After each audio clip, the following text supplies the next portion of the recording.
Welcome to the Customer First Show, putting customers at the heart of your business.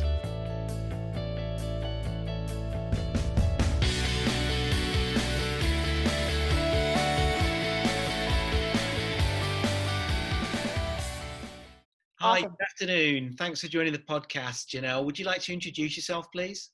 Hi, thanks, Naeem. My name is Janelle Mansfield, and I'm the founder of Amplified Customer Experience. I'm a CX evangelist, and I work as a consultant with mid-sized businesses to help them amplify their customer experiences.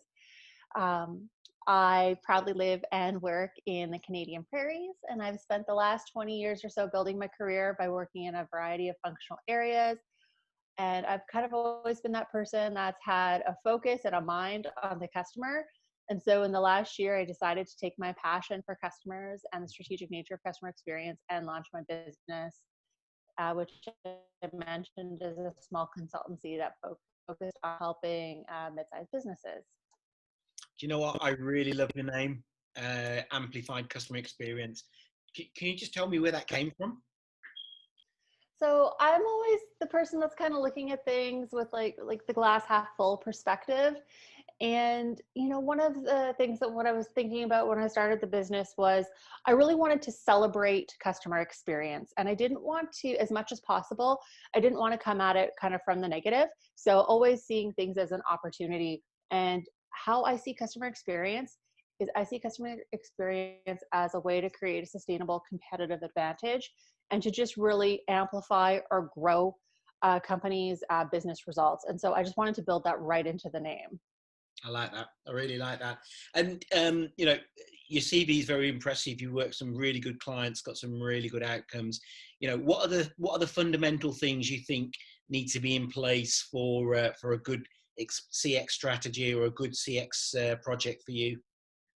Well, so I actually wanted to just talk about how important it is to have a CX strategy in place because so many companies that I've interacted with or spoken with or followed, they're missing that strategic component. So really CX, it is something that is designed and is manufactured, and the only way you can do that is by creating a strategy. And so they need to be thoughtfully created, thoughtfully defined, planned, and well executed. So I liken it to like without a strategy, it's a little bit of like putting on a blindfold and trying to, you spin around 3 times and you try to hit the piñata. You might eventually get there. You might kind of, tap it. You might not get a great hit. So you can kind of do CX without a CX strategy, but it's not going to be as successful if you don't have a strong CX strategy put in place. So to create a solid CX strategy, companies really need to have a customer mindset with the ability to truly understand their customers, what they like, what they hate. Yeah. And beyond that, companies that want to be successful in CX and with CX strategies, they have to be open to innovating. If we look at the successful companies that are like doing really well in the CX space, they're innovating. They're not afraid to try new things. So I love that. Yeah, I like that. And I think I used this expression before. I think it's Lewis Carroll said, when there's no destination, then any road's going to get you there, right? If you've got plans of where to go.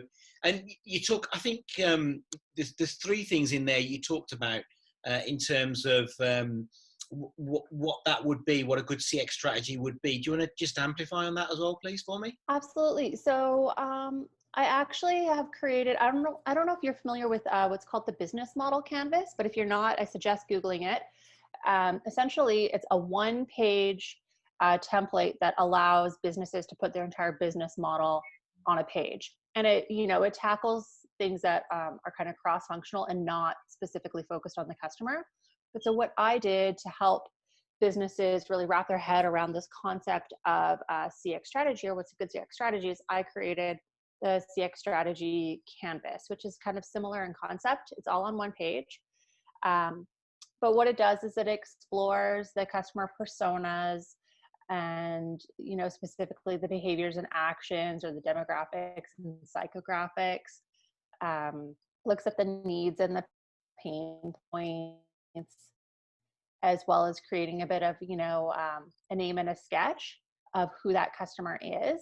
And it also looks at the strategy and tactics. So your brand alignment, how do you want to tackle some of the key aspects of an experience, such as personalization or responsiveness, adaptability, things like that. And then it summarizes it or rolls it all up into a target experience statement. So just something really crisp that you can then use to roll out and communicate with your teams. Okay, I like that, because sometimes people get so lost in creating that perfect vision or strategy or set of words that it doesn't make sense. And if you can get it really simple that everybody can understand, then I think that can be a lot more powerful, maybe. Right. And the idea with like one pagers is something that, you know, everybody can kind of print out and they can have handy.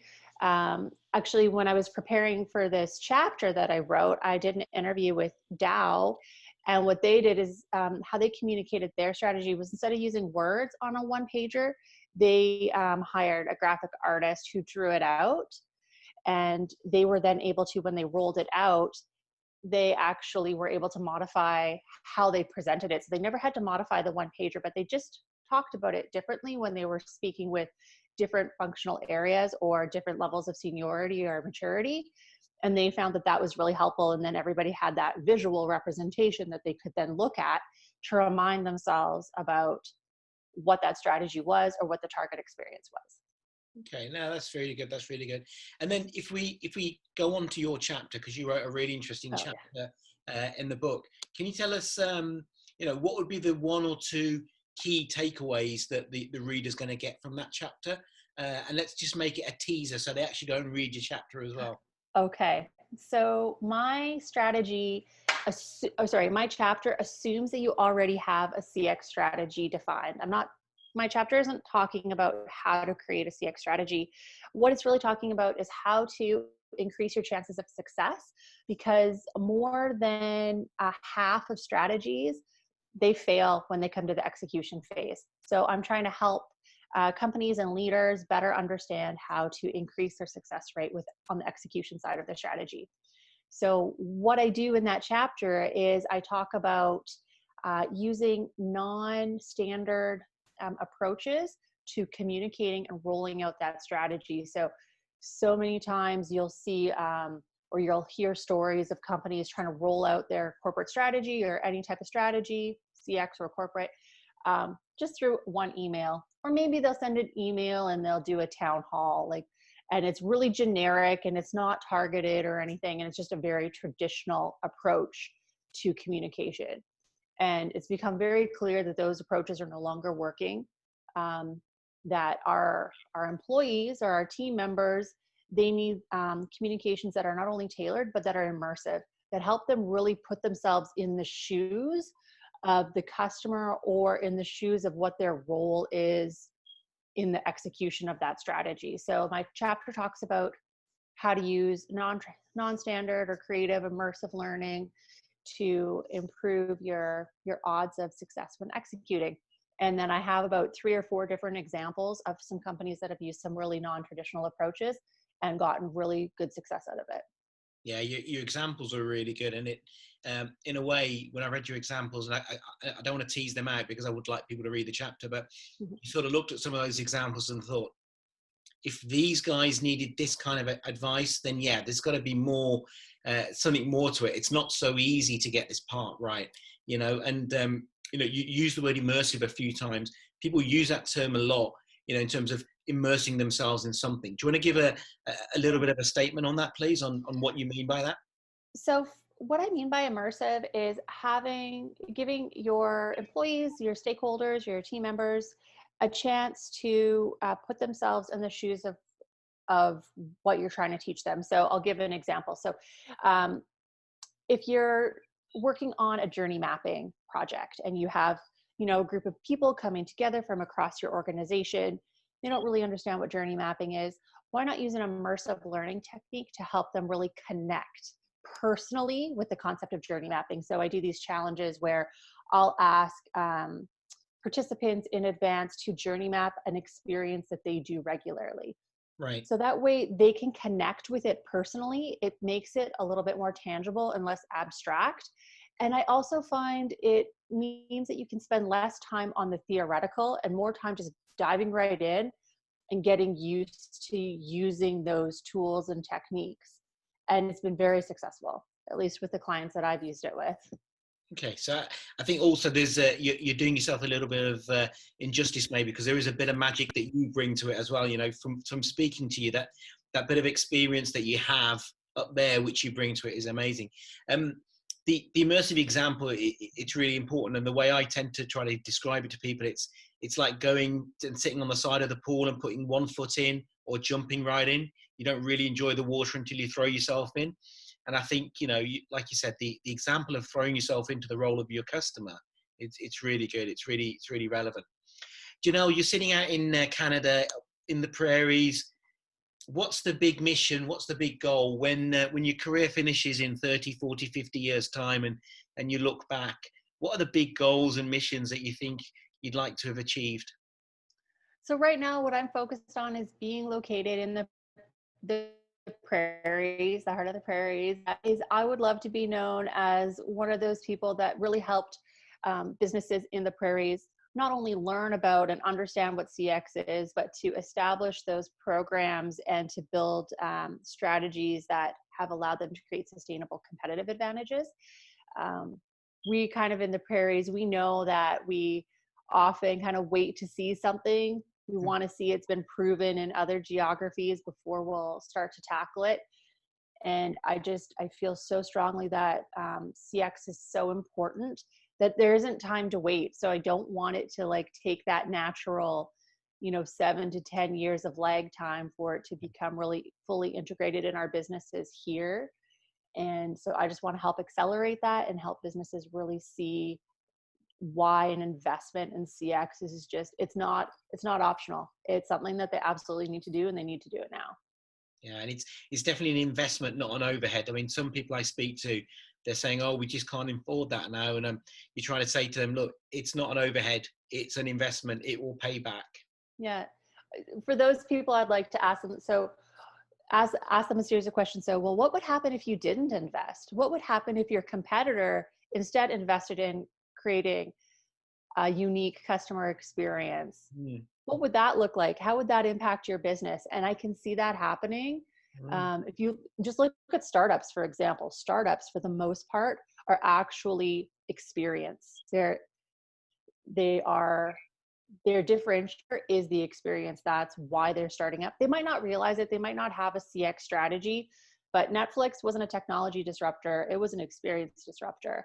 Yeah. Uber, same thing, experience disruptors. All of these startups are really, they're iterating and challenging the status quo on the experience side of things. So. Yeah, and I think you said something really important there. For me, at its heart, a lot of the stuff that's happened in terms of even the internet, it was the horrible experience of going to the library, asking the librarian to find you a book, getting it off the shelf, downloading the data, writing it out. The experience of going on the internet massively changed that. And I think you're absolutely right. We don't realize this, but experience is so much at the heart of everything we do. Janelle, we could talk for ages, but we've got to close. If people have liked what they heard, and I'm sure they would, and they want to contact Janelle, find out a bit more about you, what's the best place to contact you?